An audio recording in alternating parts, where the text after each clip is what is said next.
নমস্কার। গল্প পাঠের সময় রবীন্দ্রনাথের ছোট গল্প। আজকের গল্পটির নাম সদর ও অন্দর। বিপিন কিশোর ধনী গৃহে জন্মিয়াছিলেন।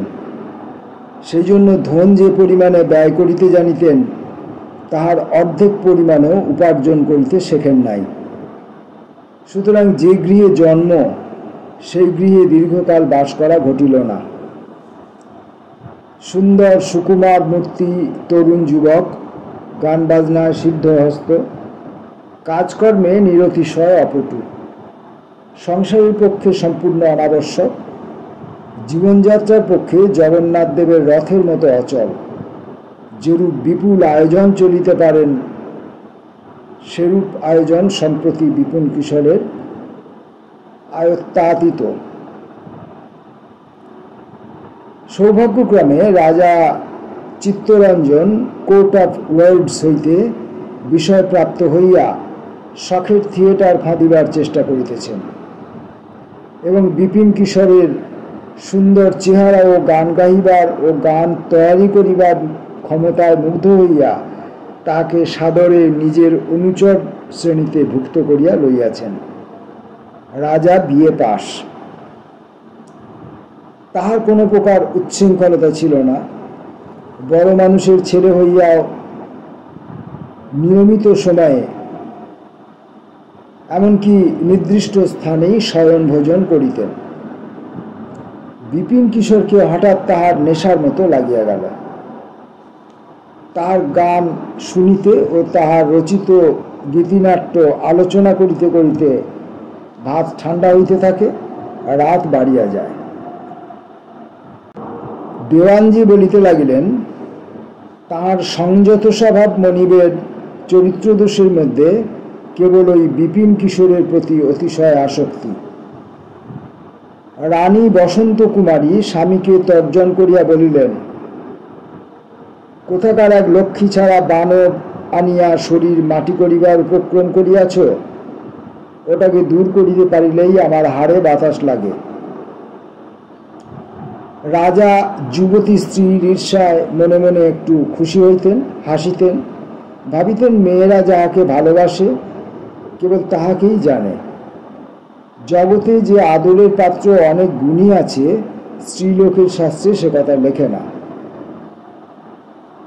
যে লোক তাহার কানে বিবাহের মন্ত্র পড়িয়াছে, সকল গুণ তাহার এবং সকল আদর তাহারই জন্য।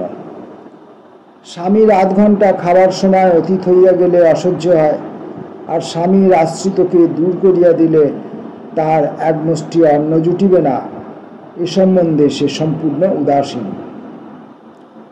স্ত্রীলোকের এই বিবেচনাহীন পক্ষপাত দূষণীয় হইতে পারে, কিন্তু চিত্তরঞ্জনের নিকট তাহা নিতান্ত অপ্রীতিকর বোধ হইল না।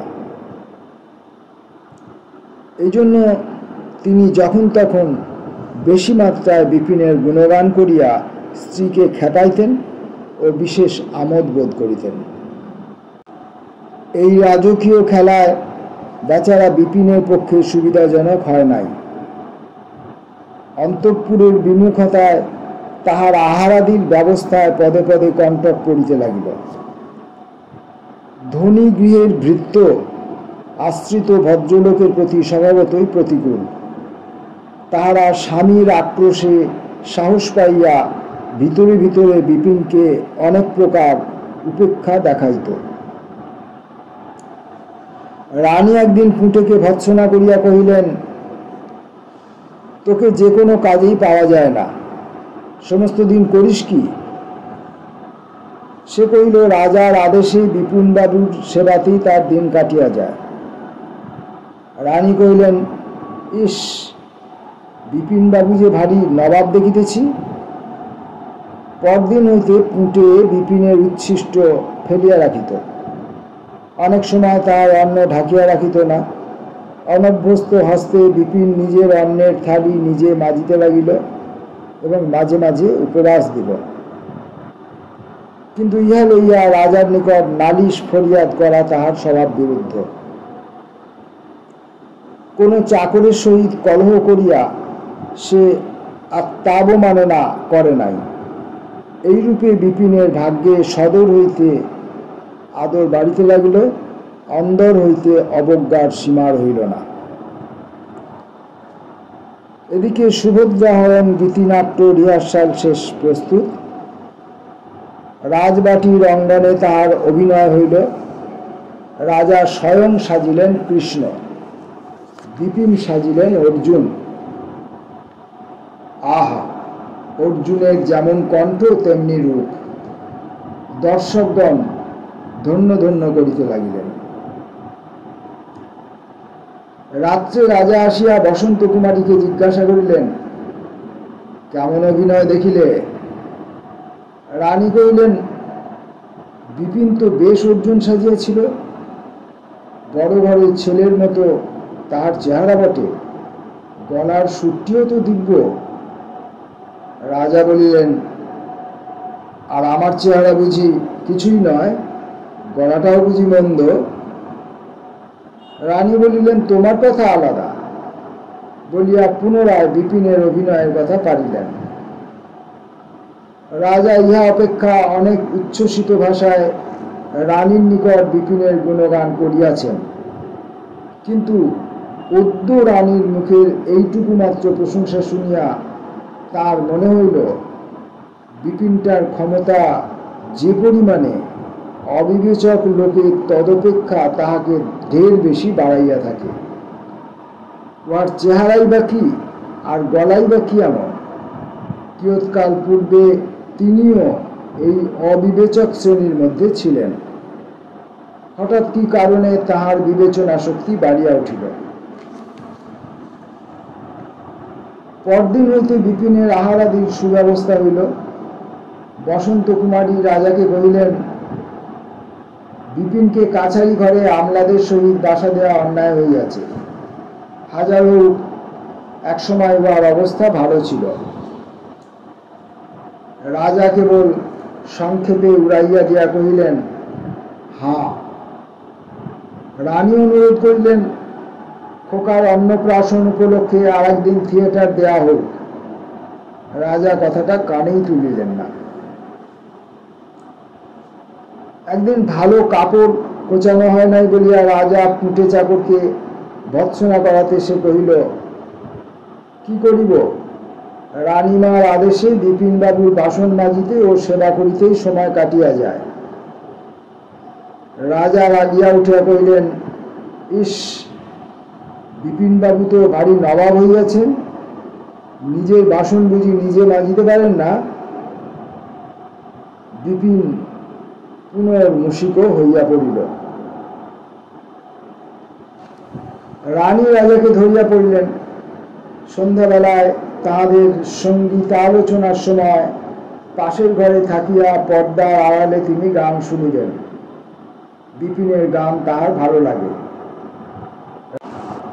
রাজা অনতিকাল পরেই পূর্ববৎ অত্যন্ত নিয়মিত সময়ে শয়ন ভোজন আরম্ভ করিলেন। গান বাজনা আর চলে না। রাজা মধ্যাহ্নে জমিদারি কাজ দেখিতেন। একদিন সকাল সকাল অন্তঃপুরে গিয়া দেখিলেন রানী কি একটা পড়িতেছেন। রাজা জিজ্ঞাসা করিলেন, ও কি পড়িতেছ? রানী প্রথমটা একটু অপ্রতিভ হইয়া কহিলেন, বিপিনবাবুর একটা গানের খাতা আনাইয়া দু একটা গানের কথা মুখস্থ করিয়া লইতেছি। হঠাৎ তোমার শখ মিটিয়া গিয়া আর তো গান শুনিবার জো নাই। বহু পূর্বে শখটাকে সমূলে বিনাশ করিবার জন্য রানী যে বহুবিধ চেষ্টা করিয়াছিলেন, সে কথা কেহ তাহাকে স্মরণ করাইয়া দিল না। পরদিন বিপিনকে রাজা বিদায় করিয়া দিলেন। কাল হইতে কি করিয়া কোথায় তাহার অন্ন জুটিবে সে সম্বন্ধে কোনো বিবেচনা করিলেন না। দুঃখ কেবল তাহাই নহে, ইতিমধ্যে বিপিন রাজার সহিত অকৃত্রিম অনুরাগে আবদ্ধ হইয়া পড়িয়াছিলেন।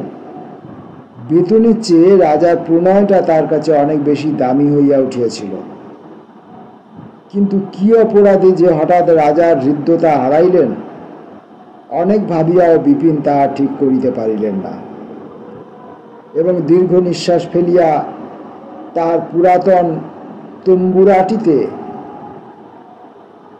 গেলাপ পড়াইয়া বন্ধুহীন বৃহৎ সংসারে বাহির হইয়া পড়িলেন।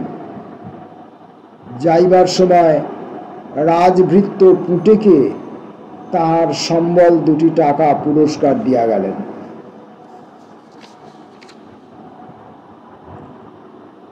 অত্যন্ত ছোট্ট একটি গল্প। রবীন্দ্রনাথ ঠাকুর এই গল্পটি লিখেছিলেন বাংলার 1307 সালের আষাঢ় মাসে। নমস্কার।